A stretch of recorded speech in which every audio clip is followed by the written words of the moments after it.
আসসালামু আলাইকুম গাইস, আপনারা কেমন আছেন? আমি তো আলহামদুলিল্লাহ ভালো আছি। তো চলে আসলাম আজকে কি রান্না করব সেটা নিয়ে। তো আজকে কাঁচা কলা রান্না করব। কাঁকরোল নিছি আর আলু নিছি, সাথে কাঁচা কলার সাথে মিলিয়ে তারপরে হচ্ছে রান্না করব। তো কাঁচা কলাও ছিল অল্প 4টার মতো, আর কাঁকরোলও ছিল 4-5টা। তো ভাবলাম আলাদা আলাদা অল্প অল্প তরকারি কী রান্না করব, সেজন্য একসাথে মিক্স করেই রান্না করতেছি। আর আমাদের জন্য ওই বাসায় ছোট ছোট পুঁটি মাছ আসছিল, মানে নদীর মাছ একদম টাটকা। তো সেই গুঁড়া মাছ নিয়ে নিয়েছিলাম কিছুটা, পুঁটি মাছ, সেগুলো রান্না করব। আর বাচ্চাদের জন্য হচ্ছে পাঙ্গাস মাছ রান্না করব। তো পাঙ্গাস মাছটা সবজির সাথে দিয়ে দিলাম, সবজিটা একটু বেশি পরিমাণ দিলাম। সবজিটা আমরা খাবো আর ওদেরকে মাছ দিব, সবজি দিয়ে মাছ দিয়ে খাবে ওরা। কাঁচা কলা খাবে, কাঁকরোলটা খাবে না, আমরা খাবো।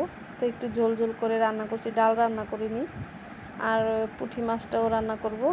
তো এই তরকারিটা, মাছটা ভেজে নিছি। তো মাছের যে তেল ছিল সেই তেলটা তরকারিতে দিয়ে দিলাম একটু। আর এখানে হচ্ছে কাঁকরোল, কাঁচা কলা আর আলু আছে, তো সেটাকে হালকা একটু ভেজে নিলাম 4-5 মিনিটের মতো। ভেজে তারপরে হচ্ছে বাকি মশলাগুলো দিয়ে দিলাম, হলুদ, মরিচ, ধনিয়া তো দিয়ে দিলাম। দিয়ে তারপরে হচ্ছে একটু পানি দিয়ে কষাবো, কষিয়ে তারপরে হচ্ছে ঝোল দিব। তো দেখুন তরকারির কালারটা কতটা সুন্দর দেখা যাইতেছে।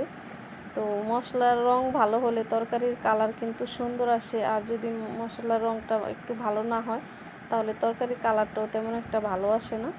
আর কাঁচা কলার তরকারি এমনিতে একটু কালারটা কেমন যেন হয়ে যায়, কিন্তু আমার মরিচের, হলুদের গুঁড়াটা রংটা অনেক ভালো, সেই জন্য তরকারি কালারটা অনেকটা সুন্দর হয়েছে। তো এটাও একটু হালকাভাবে একটু লাড়া দিয়ে দিলাম আবার। তো ঢাকনা দিয়ে ঢেকে দিব। তো পাশের চুলায় নিয়ে নিলাম ওই সবজিটা, আর এই চুলাতে হচ্ছে পুঁটি মাছটাও ভেজে নিছি। তো অফ ক্যামেরায় পুঁটি মাছটাও দেখাইনি, মাছটা ভাজতে দিয়ে আমি অন্য কাজগুলো করে নিয়েছি, সেজন্য আর ক্যামেরাটা ধরতে পারিনি। তো এখন হচ্ছে পুঁটি মাছটাকে একটু বোনা করে নিব পেঁয়াজ দিয়ে। যে মাছটা ভেজে নিছি দেখুন, অনেকটা ছোট ছিল, আমি বুঝতে পারিনি মাছগুলো যখন নিছি। তো আমাদের এখানে কয়েকজনে নিছে, তো আমি আবার ছাদে গেছিলাম একটু কাজের জন্য। তো ছাদ থেকে দেখলাম যে মাছ নিতেছে সবাই। তো আমাদের এখানে মাছ নিয়ে আসলে হচ্ছে পাতিল দিয়ে মাথায় করে হচ্ছে মাছওয়ালারা আসে তো মাছ নিয়ে। তো আমাদের এখানে দূরে নদী আছে, নদী থেকে নদীর মাছগুলো যখন নিয়ে আসে, ছোটো গুঁড়াগাড়া মাছ, আমরা বাসাতেই রেখে দিই। 100 টাকা, 150 টাকা, 200 টাকা বা 50 টাকা এরকম বিক্রি করে। তো আজকে হচ্ছে 120 টাকা কেজি ছিল পুঁটি মাছগুলো। তো আমি সেখান থেকে হচ্ছে হাফ কেজি নিয়েছিলাম। তো নেওয়ার পরে পলিথিনে মানে মাপ দিয়ে দিয়ে দিছে। বাসায় এনে ঘরে দেখি যে এতটা ছোট ছোট মাছ। তো আমি হচ্ছে এত ছোট পুঁটি মাছ কখনো নিইনি, আর বাজার থেকে ওর বাবা কখনো আনে না, আমিও আনি না।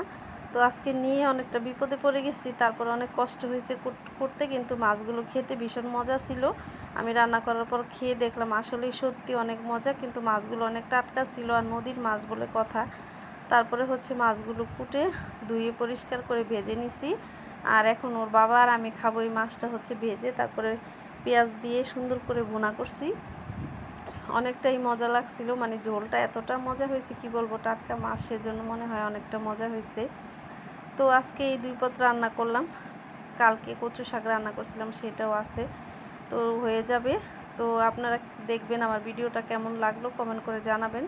ভালো লাগলে ভিডিওটা লাইক করে দিবেন, শেয়ার করে দিবেন, সাবস্ক্রাইব দিবেন, আর পেজে দেখে থাকলে ফলো দিয়ে লাইক দিয়ে সাথেই থাকবেন। তো এই তো আজকে রান্না বান্না এতটুকুই করছি। তো মাছ এইদিকে ঝোল দিয়ে দিছি, আর ওইদিকে কাঁকরোলের যে তরকারিটা কাঁচা কলার সেটাও ঝোল দিয়ে দিছি। ঝোল দিয়ে হচ্ছে মাছটা দিয়ে দিব, এখন পলক চলে আসছে। তো ওই তরকারিটাও পাশে চুলায় হইতেছে। তো 2 তরকারি একসাথে হয়ে গেল, আর ভাতটা আগে রান্না করে নিয়েছিলাম। তো যাই হোক, মাছ দিছি। অনেকে বলবেন যে সবজি বেশি মাছ কম, বাচ্চাদের জন্য শুধু 4 পিস মাছ দিলাম। আমরা হচ্ছে গুঁড়া মাছটা খাবো, আর সবজিগুলো নষ্ট হয়ে যাবে, সেজন্য সবজিগুলো মাছের সাথে দিয়ে দিলাম। তো সবজিগুলো আমরা উঠিয়ে খেয়ে নিব, আর বাচ্চাদেরকে সবজি